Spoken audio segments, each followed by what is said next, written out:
শোকাবহ আগস্ট, পলাতক খুনিদের দেশে এনে বিচারের রায় কার্যকরের দাবি। সেনাবাহিনী নিয়ে বিভ্রান্তিমূলক প্রচারণা অপচেষ্টা সফল হবে না বললেন নিরাপত্তা বিশ্লেষকরা।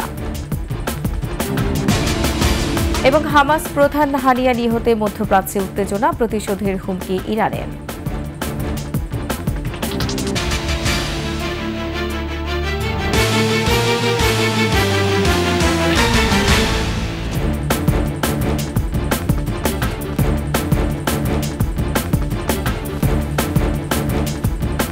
শুনছিলেন ফার্স্ট সিকিউরিটি ইসলামী ব্যাংক পিএলসি সংবাদ শিরোনাম। আমন্ত্রণ দুপুর 12টার 21 সংবাদের সাথে আছেন রোমান আলম। দর্শক, 21 টেলিভিশনের সংবাদ একই সাথে সরাসরি দেখতে পাবেন আমাদের ফেসবুক পেজ www.facebook.com/2124 অনলাইনে।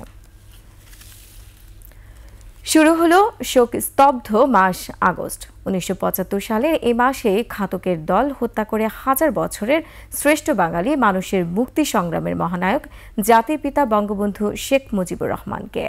বিপদগামী একদল সেনা কর্মকর্তার বুলেট বন্ধ করে দেয় বঙ্গবন্ধুর হৃদস্পন্দন। থমকে যায় মুক্তিযুদ্ধের চেতনায় বাংলাদেশের দুরন্ত পথ চলা। তাই তো বঙ্গবন্ধুকে হত্যার এই মাসটি হয়ে আছে বাংলা ও বাঙালির ইতিহাসে কালো অধ্যায় হিসেবে। বঙ্গবন্ধু হত্যাকাণ্ডের 50 বছরেও দণ্ডপ্রাপ্ত কিছু খুনি পালিয়ে আছে বিদেশে। দাবি উঠেছে দেশে ফিরিয়ে এনে বিচারের রায় কার্যকরের। আরও জানাচ্ছেন প্রণব চক্রবর্তী।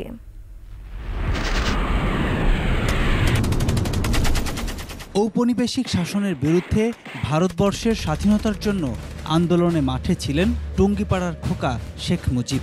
পশ্চিম পাকিস্তানিদের শোষণ ও বাঙালির বঞ্চনার বিরুদ্ধে লড়াইয়ে ছিলেন অবিসংবাদিত নেতা। বাঙালির স্বাধিকার আন্দোলনে নেতৃত্ব দেয়ায় জীবনের বড় অংশই জেলে কাটাতে হয় কিংবদন্তি এই নেতাকে। কালক্রমে শেখ মুজিব হয়ে ওঠেন বঙ্গবন্ধু। লড়াই সংগ্রামের ধারাবাহিকতায় 70-এর নির্বাচনে সংখ্যাগরিষ্ঠ আসনে ঐতিহাসিক জয় পায় আওয়ামী লীগ। এরপর ক্ষমতা হস্তান্তরে পাকিস্তানিদের তালবাহানায় বাঙালির স্বাধীনতার দাবিতে 7ই মার্চ সোহরাওয়ার্দী উদ্যানের জনসমুদ্রে এলেন বিশ্বনেতা বঙ্গবন্ধু। পৃথিবীর ইতিহাসে অন্যতম সেরা ভাষণ দেন, যা ছিল মূলত আমাদের স্বাধীনতার ঘোষণা। এবারের সংগ্রাম আমার মুক্তির সংগ্রাম, এবারের সংগ্রাম স্বাধীনতার সংগ্রাম। এই ধারাক্রমেই 9 মাসে লাখো প্রাণের বিনিময়ে জন্ম নেয় নতুন দেশ বাংলাদেশ।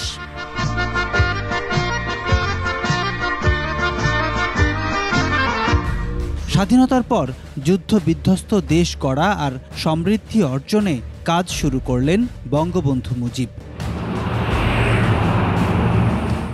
1975 সালের 15ই আগস্ট কাকডাকা ভোরে ধানমন্ডির 32 নম্বর বাড়ি হলো রক্তাক্ত। মুহুর্মুহুর গুলিতে প্রকম্পিত এলাকা। জাতির জনকের মুখোমুখি ঘাতকের দল। মুহূর্তেই সব শেষ।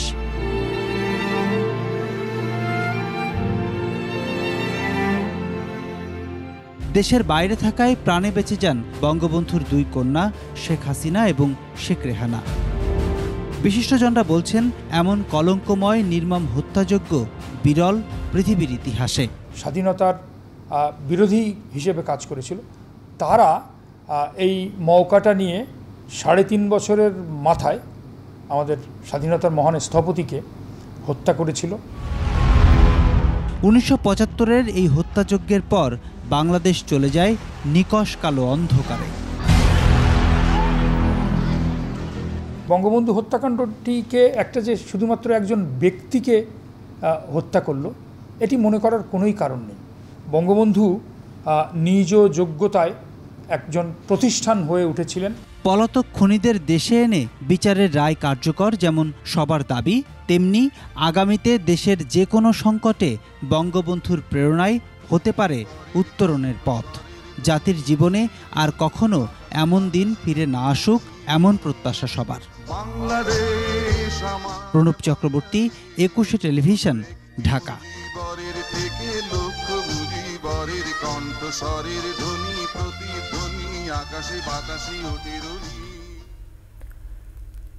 বাংলাদেশ সেনাবাহিনীর সুনাম ক্ষুণ্ণ করতে দেশি বিদেশি গণমাধ্যমে বিভ্রান্তিমূলক প্রচারণা চালানো হচ্ছে। সামাজিক যোগাযোগ মাধ্যমও ব্যবহার করছে তারা। মিথ্যা তথ্য আর গুজব ছড়িয়ে সেনাবাহিনীকে বিতর্কিত করার অপচেষ্টা সফল হবে না বলে মনে করেন নিরাপত্তা বিশ্লেষকরা। বিস্তারিত দীপু শিকদারের রিপোর্টে। সংবাদ করছে যে শনিবারে সেনাবাহিনী জনতাকে লক্ষ্য করে গুলি ছুড়ছে।